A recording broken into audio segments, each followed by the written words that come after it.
24-এর যে গণঅভ্যুত্থান, এইটাকে আপনি কিভাবে দেখছেন? এটা আমি সম্পূর্ণ ষড়যন্ত্রই দেখি, এবং আমি না, এটা তারা নিজেরাই এখন প্রকাশ্যে সব জায়গায় বলছে। আপনারা তো দেখছেন সব কিছু on the cloud is moving everywhere, তাই না? তাদের শিবিরের এবং জামাতের নেতারাও বলছেন, এনসিপির নেতারা বলেছেন, এবং এনসিপির অনেক সমন্বয়ক যারা ছাত্র সমন্বয়ক রয়েছেন তারা কিন্তু অনেকেই বলেছে। হাসিবুলের কথা যদি বলি, মাসুদের কথা যদি বলি, আমরা যদি মাহফুজের কথা বলি, যেটা কিনা মাহফুজ নিজে একজন সংবাদ সম্মেলনে বলেছিলেন যে এটা কোনো আন্দোলন না, এটা শুধুমাত্র ছিল হাসিনার রেজিম পতনের একটা চক্রান্ত। স্পষ্ট আমার মনে আছে এই লাইনটা। তো এই কথাগুলো যখন বলে দিয়েছে, কিছুদিন আগেই আমি দেখছি যে আরও একটা ভিডিও, আরেকজন জামাত বা শিবিরের আরেকজন কর্মী আছেন, উনি কিন্তু সম্পূর্ণভাবে একজন সাংবাদিকের সামনে বয়ান করলেন যে তারা প্রথম থেকে এই যে আন্দোলনটা ছিল, এই আন্দোলনের মূল হোতায় ছিল তারা, শিবির জামাত।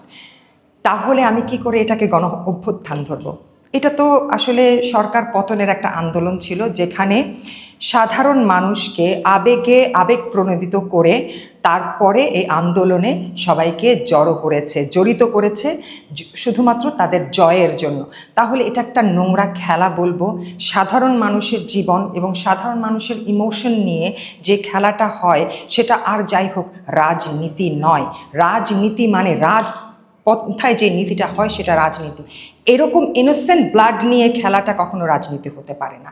আর আমি এটাকে অভ্যুত্থানও দেখিনি, এটা ষড়যন্ত্র। গত সরকারের অর্থাৎ আওয়ামী লীগের কি উল্লেখযোগ্য বিষয়গুলো আপনি মিস করেন বর্তমানে অন্তর্বর্তী? First, security, safety and security for everybody.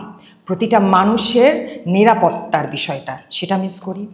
দ্বিতীয়ত, মেয়ে মানুষ, নারীরা যে শক্তি নিয়ে চলা শুরু করেছিল, সেই শক্তিটা কিন্তু আমাদের কমে গেছে।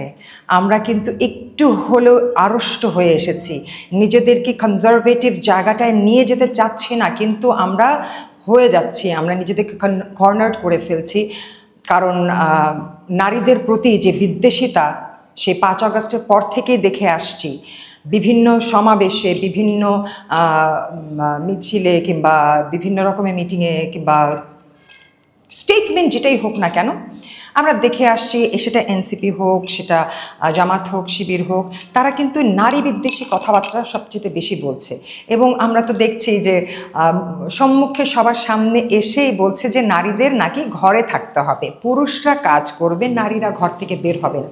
আর যেখানে শেখ হাসিনার রেজিমে আমরা নারীদেরকে সবচেয়ে বেশি শক্তিশালী দেখেছি, এবং প্রতি বছরে যে পরিমাণে নারী উদ্যোক্তা বেরিয়েছেন, এবং ওই নারী উদ্যোক্তাগুলো প্রত্যন্ত অঞ্চল থেকে এসেছে, যারা গ্রামগঞ্জে থাকে, তারা কিন্তু উঠে এসে তারা সুন্দর একটা জীবনযাপন করতে পেরেছে, এবং তারা মাথা উঁচু করে বাঁচতে শিখেছে, তারা অন্যায়কে না বলতে শিখেছে, তারা নিজেদের অধিকার আদায় করে নেওয়ার মতো আত্মবিশ্বাস পেয়েছে, এবং এই আত্মবিশ্বাসটা আসলে শেখ হাসিনার বদৌলতে এসেছে।